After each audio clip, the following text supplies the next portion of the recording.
Day 134, Job 1 through 3.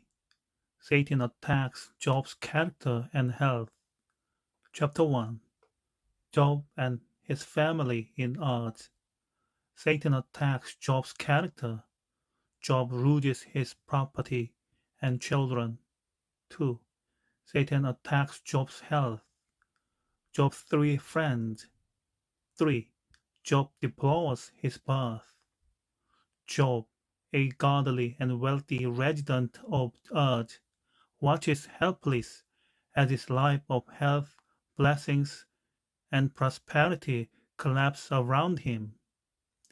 With God's permission and within divinely imposed limitations, Satan launches a series of devastating attacks in an attempt to renounce God.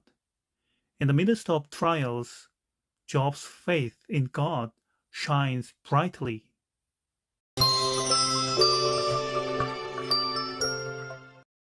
The Book of Job, Chapter 1.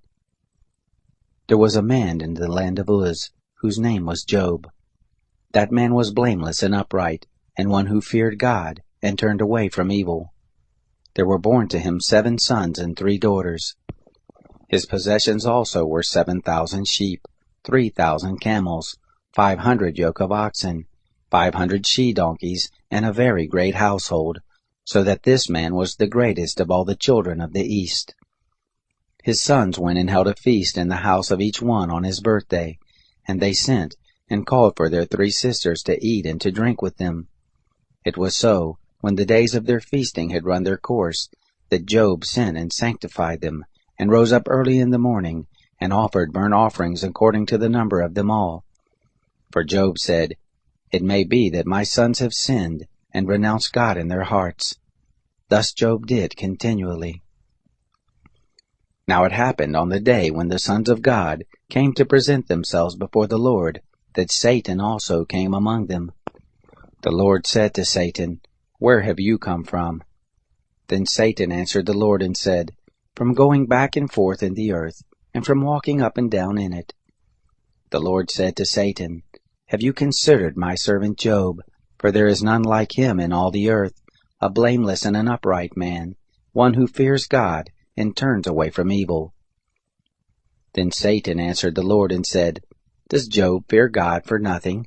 Haven't you made a hedge around him, and around his house, and around all that he has on every side? You have blessed the work of his hands, and his substance is increased in the land. But put forth your hand now and touch all that he has, and he will renounce you to your face." The Lord said to Satan, "Behold, all that he has is in your power, only on himself don't put forth your hand." So Satan went forth from the presence of the Lord.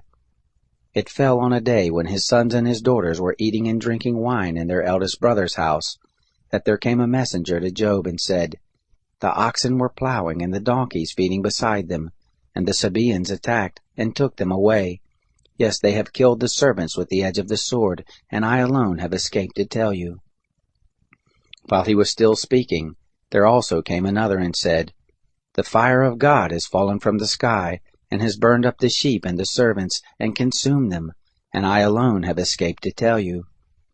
While he was still speaking, there came also another and said, "The Chaldeans made 3 bands, and swept down on the camels, and have taken them away, yes, and killed the servants with the edge of the sword, and I alone have escaped to tell you."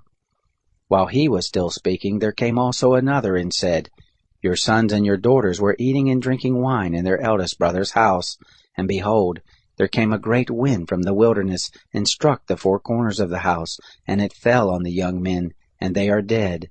I alone have escaped to tell you." Then Job arose, and tore his robe, and shaved his head, and fell down on the ground and worshipped. He said, "Naked I came out of my mother's womb, and naked shall I return there. The Lord gave, and the Lord has taken away. Blessed be the name of the Lord." In all this Job did not sin, nor charge God with wrongdoing.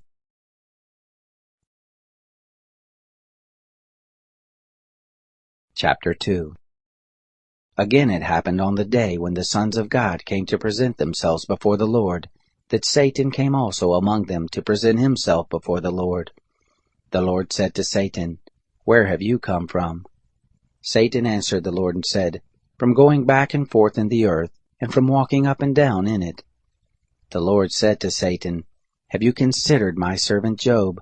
For there is none like him in the earth, a blameless and an upright man, one who fears God and turns away from evil. He still maintains his integrity, although you incited me against him to ruin him without cause." Satan answered the Lord and said, "Skin for skin, yes, all that a man has will he give for his life. But put forth your hand now and touch his bones and his flesh, and he will renounce you to your face."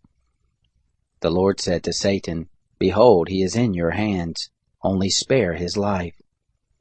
So Satan went forth from the presence of the Lord, and struck Job with painful sores from the sole of his foot to his head. Job took for himself a potsherd to scrape himself with, and he sat among the ashes. Then his wife said to him, "Do you still maintain your integrity? Renounce God and die." But he said to her, "You speak as one of the foolish women would speak. What? Shall we receive good at the hand of God, and shall we not receive evil?" In all this Job didn't sin with his lips. Now when Job's 3 friends heard all this evil that had come on him, they each came from his own place: Eliphaz the Temanite, Bildad the Shuhite, and Zophar the Naamathite. And they made an appointment together to come to sympathize with him and to comfort him.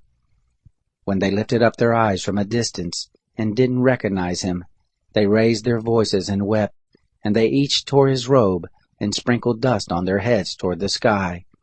So they sat down with him on the ground 7 days and 7 nights, and none spoke a word to him, for they saw that his grief was very great.